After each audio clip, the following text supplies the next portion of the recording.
Umaasa ang Amerika na maaprubahan ng kasunduan para sa mas pinaigting na pananatili ng mga tropa nito sa Pilipinas, lalo't nais daw ng Amerika na tulungan ang ating bansa sa depensa at maritime security.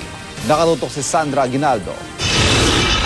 Sa gitna ng tumitinding agawan sa teritoryo sa pagitan ng Pilipinas at China, sinabi ngayon ng US Embassy na nais ng Amerika na makatulong sa Pilipinas sa pagpapalakas nito ng depensa at maging sa seguridad ng karagatan nito. Kaya nga raw umaasa sila na sa lalong madaling panahon ay mapipirmahan na ang kasunduan para sa increased rotational presence ng mga Amerikanong sundalo sa Pilipinas.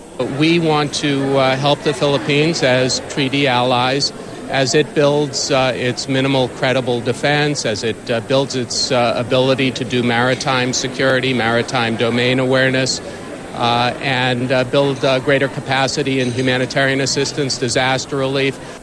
Ayon kay Goldberg, patuloy ang pagpupulong para sa detalye ng kasunduang ito. Sabi naman ng Philippine panel, mas magandang araw kung matatapos ito bago dumating sa bansa si US President Barack Obama.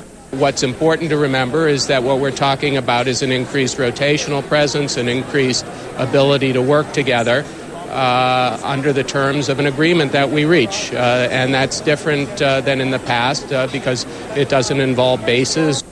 Pagtitiyak din ng palasyo, makakatulong ang kasunduang ito lalo na sa teknolohiyang maibabahagi ng Amerika.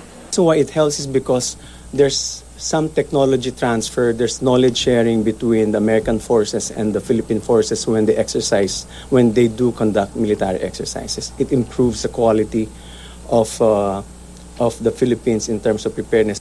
Ang sabi ng DFA, hindi na kailangan dumaan ang kasunduang ito sa Senado dahil nakapaloob naman ito sa Mutual Defense Treaty at sa Visiting Forces Agreement.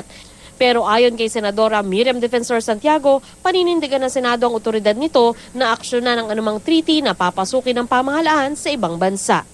It is a major subject in itself, so it cannot be classified as an executive agreement but as a treaty to which the Philippine Senate must give its concurrence. Sandra Aguinaldo, Nakatutok, 24 Oras.